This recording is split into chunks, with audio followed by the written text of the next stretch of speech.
Morning students. आज हम लोग एक्सरसाइज 3.1 का सेकंड क्वेश्चन देखते हैं। फर्स्ट क्वेश्चन हम आपको पहले ही पढ़ा चुके हैं। अभी सेकंड क्वेश्चन आज सेकंड और थर्ड, चूँकि इसमें 3 ही क्वेश्चन दिए हैं और दो क्वेश्चन हम आपको सॉल्व करने के लिए भी दिए थे, बट सभी को आया नहीं होगा, इसलिए हम आपको सेकेंड और थर्ड क्वेश्चन आज बता देते हैं। तो क्वेश्चन नंबर सेकेंड देखिए क्या है। क्वेश्चन नंबर सेकेंड में कह रहा है, क्रिकेट टीम के एक कोच ने 3900 रुपए में 3 बल्ले तथा 6 गेंदें खरीदी। कह रहा है कि 3 बल्ले और 6 गेंद वो 3900 में खरीदा है। बाद में उसने एक और बल्ला तथा उसी प्रकार की 3 गेंदें 3900 रुपए में खरीदी। इस स्थिति को बीजगणितीय और ज्यामितीय रूप में व्यक्त कीजिए।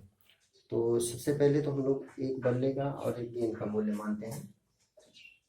तो माना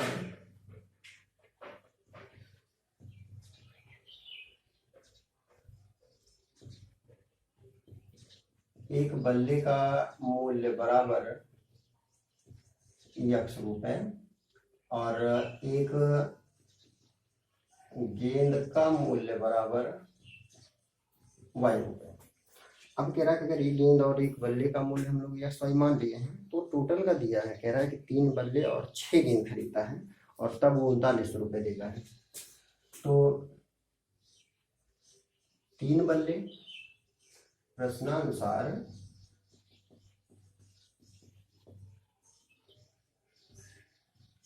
3 बल्ले और धन 6 गेंद का मूल्य, यानी 3 बल्ले और 6 गेंद का मूल्य जब जोड़ा जाता है तो वो 3900 रुपए बनता है।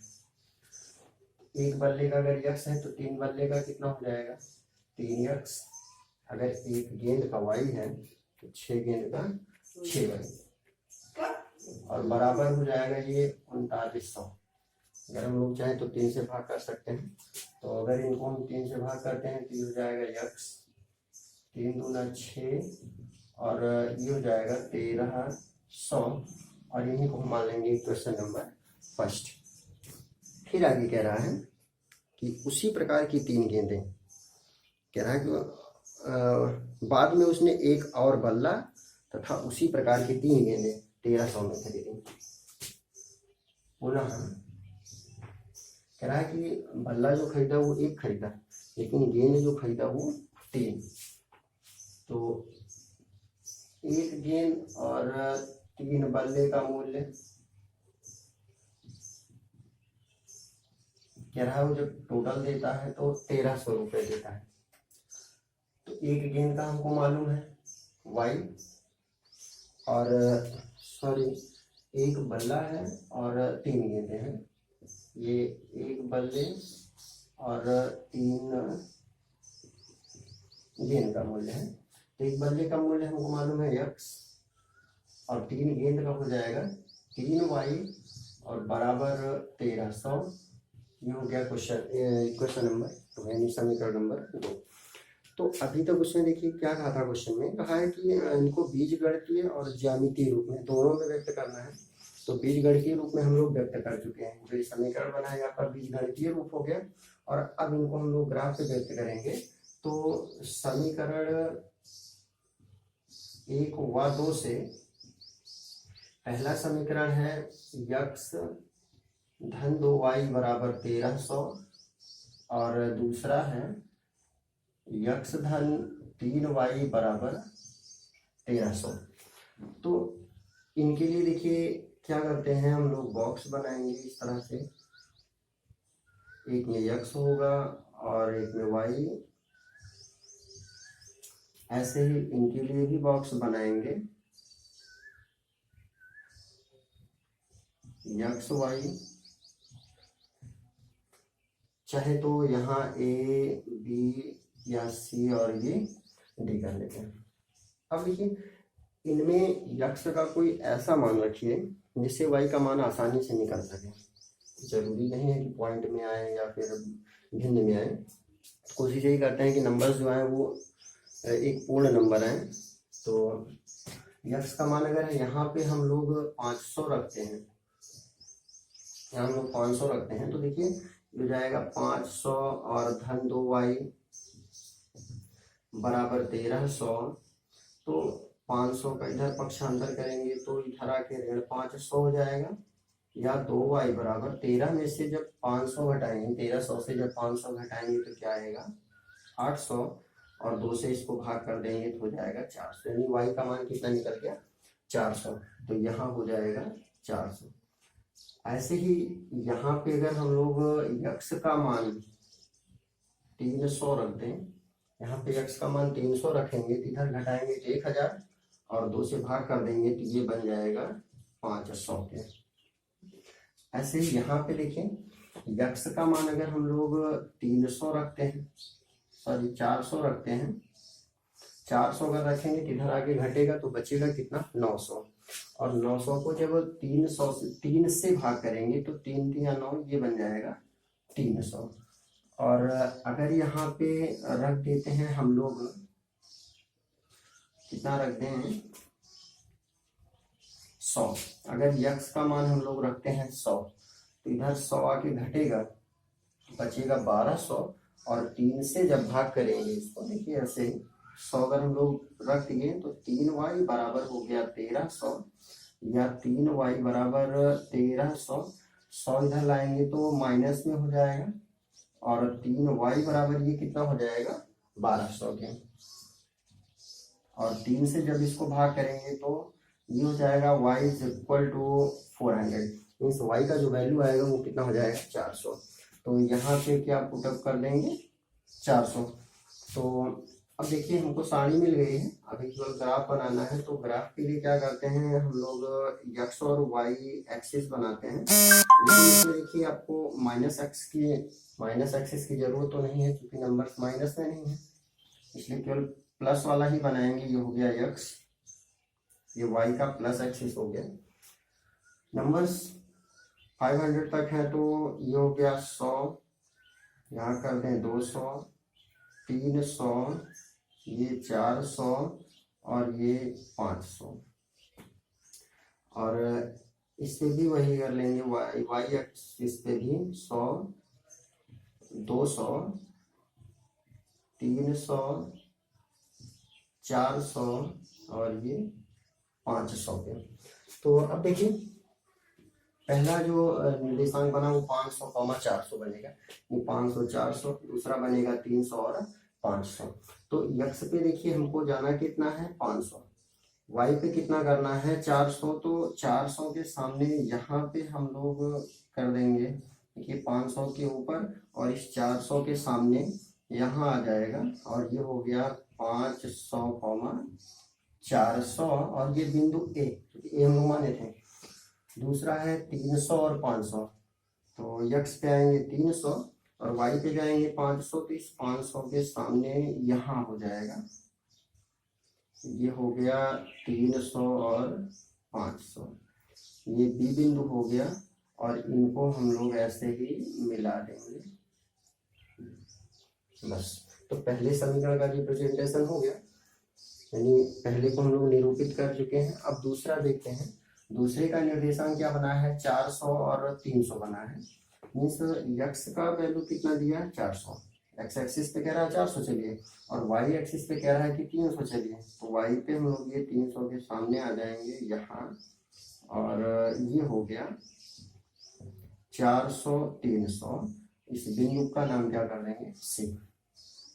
फिर दूसरा कह रहा है 100 और 400, यानी x 100 चलना है, y कितना चलना है 400 चलना है, इसके सामने यहाँ आ जाएगा, और ये हो गया 100 400, इस बिंदु का नाम क्या है D, और इनको भी मिला देंगे, और इनको मिलाने के बाद ये हमको अब अपना ग्राफ कंप्लीट मिलता है, क्योंकि हमको दो ही काम करने थे, पहला करना था अलजेब्रिक मेथड में करना था, और दूसरा क्या करना था ग्राफ पे करना था। तो अलजेब्रिक तो हमारा यहीं पे मिल गया था, जो समीकरण बना वो अलजेब्रिक हो गया, और ग्राफिकली हमको जो करना था यानी ज्यामिति बेस से जो करना था वो यहाँ पे करना था, तो वो भी हम लोग कर चुके हैं। ऐसे ही क्वेश्चन नंबर 3 देख लेते हैं।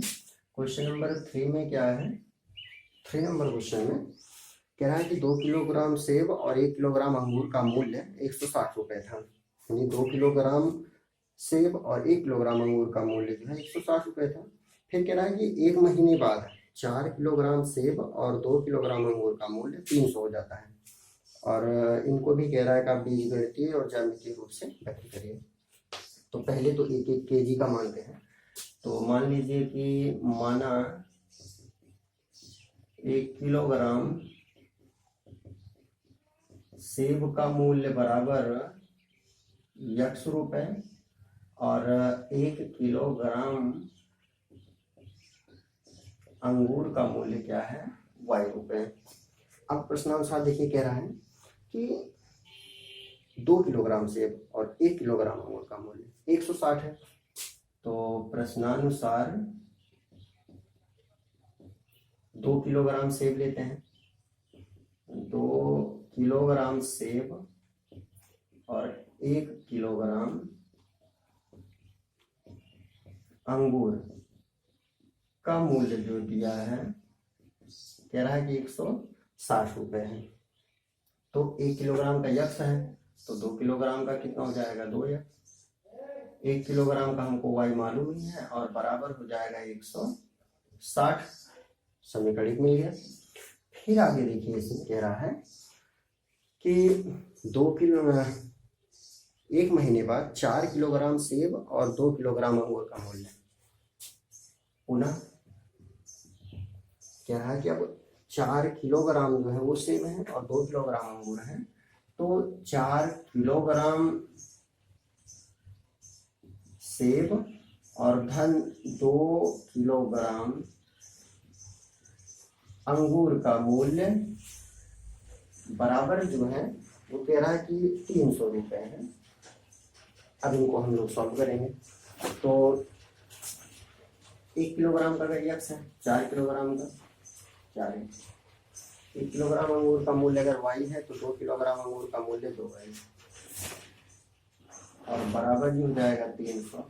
यानी तो देखिए 2 से भाग कर दें तो 2 दूना 4, 2 कम 2 और ये हो जाएगा 150।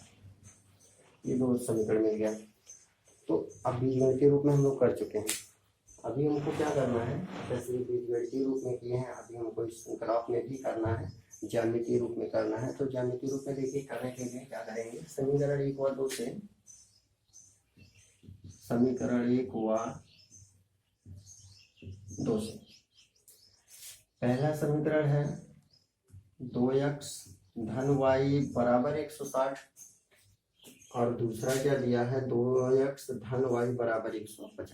इधर के तो वही है लेकिन इधर का जो इनका प्राइस है टोटल वो अलग है। दूसरा है 2x plus y is equal to 150। तो दोनों के लिए देखिए बॉक्स बना लेते हैं जो कि हम आपको पहले भी बताए हैं।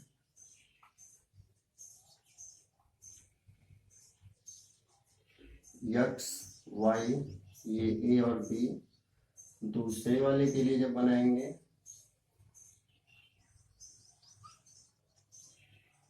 तो ये हो जाएगा x y और यहाँ पे c d कर देंगे।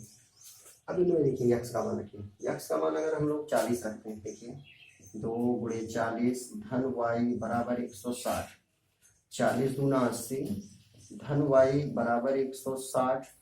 80 अगर इधर लाते हैं तो 160 80 इधर आके माइनस हो जाएगा और y इज इक्वल टू कितना हो जाएगा, फिर वही 80 आ जाएगा। 160 से 80 घटाएंगे तो 80 मीन्स यहाँ पे 40 अगर है तो y का मान 80। ऐसे ही यहाँ पे अगर हम लोग 50 रख देते हैं, x का मान 50 रखते हैं, 50 दूना 100, इधर जाके घटाएंगे तो आएगा 60। इसमें देखिए इसमें अगर हम लोग पहले ही 50 रख देते हैं, 50 दूना 100 और इधर जाके जब घटेगा तो ये बन जाएगा 50।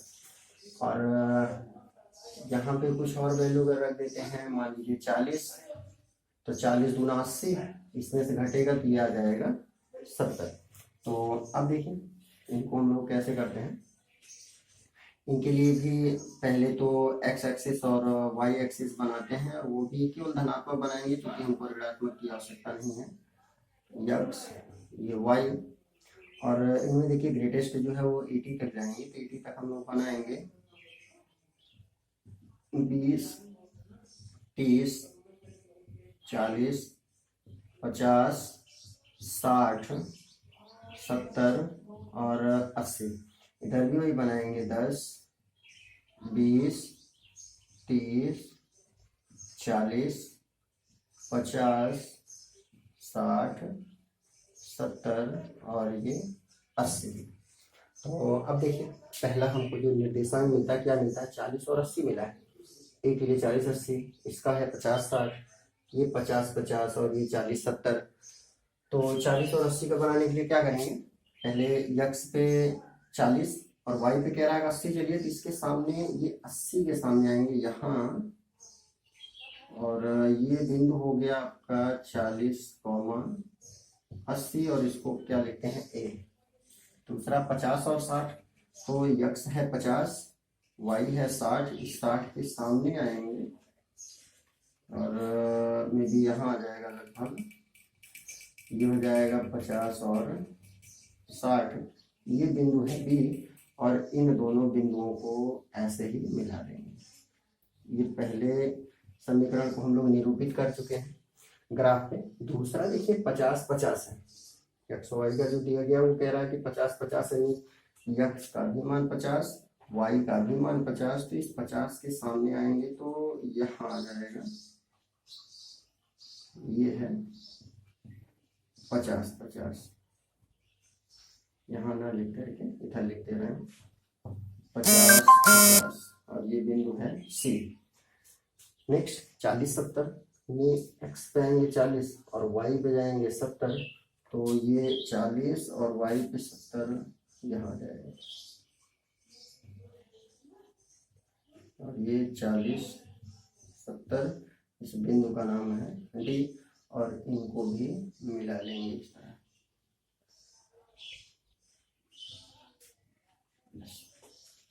तो पहला क्वेश्चन पहले ही बताए थे और दूसरा तीसरा भी हो गया, तो 3.1 एक्सरसाइज आपका कंप्लीट हो जाता है।